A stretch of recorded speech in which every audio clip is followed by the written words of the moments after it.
Dhaka master plan champion Deepak Adhikari স্বাগতম। আমাদের প্রিয় সাংসদ দীপক অধিকারী স্বাগতম।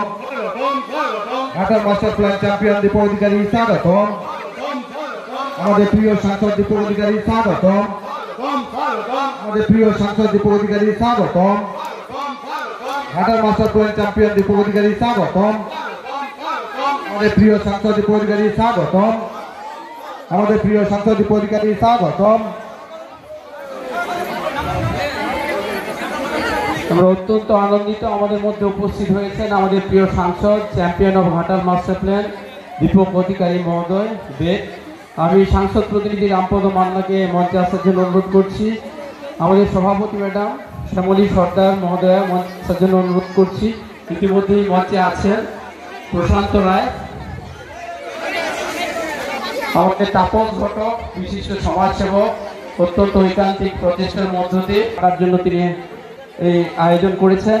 সম্মানীয় দিলীপ মাঝি মহোদয় আমাদের ঘাটাল পঞ্চায়েত সমিতির প্রাক্তন সহকারী সভার জন্য মঞ্চে উঠে চলে আসুন। বন্যাপীড়িত মানুষ একটু মঞ্চে চলে আসুন।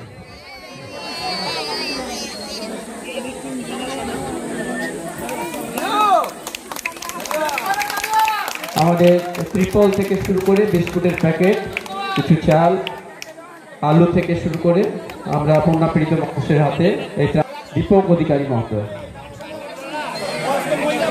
মূল মঞ্চে আমাদের সাংসদ প্রতিনিধি রামপদ মান্না মহোদয়, আমাদের বিডিও সাহেব আছেন, সভাপতি ম্যাডাম আছেন, প্রথম জার্নিয়ায় আসবেন নারী শিশুর কর্মাধ্যক্ষ দিলীপ বাবু আছেন, প্রাক্তন। গেটটা একটু সিঁড়িটা ছেড়ে দেন, একজন উঠে নেমে যাবেন, তারপরে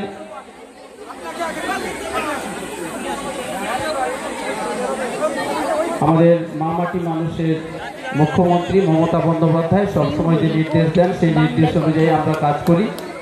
তার নির্দেশ, তার আদেশ।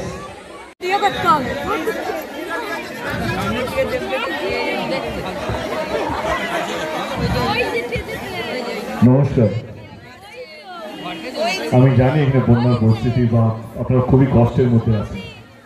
আপনারা আমাকে ভোট দিয়েছেন, আপনারা বিশ্বাস করেছেন যে দেব ঘাটাল মাস্টার প্ল্যানে যে কথাটা দিয়েছিল 2024 সেটা পুরো করবে। আমি আবার কথা দিয়ে যাচ্ছি কি ঘাটাল মাস্টার প্ল্যানটা হবে, কিন্তু কিছু কিছু জিনিস সত্যি আমাদের হাতে নেই, আমরা ভগবান নই। যেভাবে বৃষ্টি হচ্ছে আপনারা সবাই দেখতে পাচ্ছেন, শুধু ঘাটাল নয় ভারতবর্ষ জুড়ে, পৃথিবী জুড়ে বৃষ্টি হচ্ছে। এই প্রাকৃতিক দুর্যোগের সঙ্গে আমাদের সবাইকে লড়তে হবে। গত বছর থেকে এই বছর 60% বেশি বৃষ্টি হয়েছে, আরো বৃষ্টি হবে আগামী দিনেও। ডিবিসি যেভাবে জল ছাড়ছে সেই জন্য বন্যার এই পরিস্থিতি। দিদির নির্দেশ বা আমাদের যত জনপ্রতিনিধিরা আছে, আমাদের দলে যত কর্মীরা আছে এবং প্রশাসন, বিডিও সাহেব এখানে এসছেন, এসডিও সাহেব, ডিএম সাহেব থেকে আরম্ভ করে আমরা সবাই প্রস্তুত আপনাদেরকে যতটা কম কষ্ট হয় সেটা দেখার জন্য। আমি জানি আমরা যতই করি না কেন আপনাদের 100% বা 100% কষ্ট আমরা নিভাতে পারবো না। তবু এই সময় আমরা সবাই আপনাদের পাশে আছি, যাতে আপনাদের যতটা পারা যায়, যতটা কম কষ্ট হয় সেটা দেখার জন্য।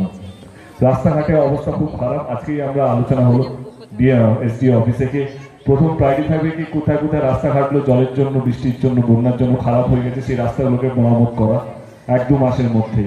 যে ঘরগুলো ভেঙে গেছে বৃষ্টির জন্য বা বন্যার জন্য, বা যে ঘরগুলো একটু ক্ষতি হয়েছে সেগুলোকে অ্যানালাইজ করা, কতগুলো ঘর ভাঙা হয়েছে বা কতগুলো ঘর পড়ে গেছে, সেগুলো ক্ষতিপূরণ যদি করা যেতে পারে। অনেকগুলো জমি নষ্ট হয়েছে, তাদের চাষ নষ্ট হয়েছে। কমিউনিটি কিচেনের মাধ্যমে আমরা সবাই চেষ্টা করছি যে একবার এই বন্যাটা কমে যাক, একবার এই বৃষ্টির চাপটা কমে যাক। আমরা পুরোটাই আমাদের সরকার আপনাদের পাশে থাকবে, কথা দিয়ে যাচ্ছি। ভালো থাকবেন এটুকু বলছি। এই কঠিন সময় আমরা আপনাদের পাশে আছি।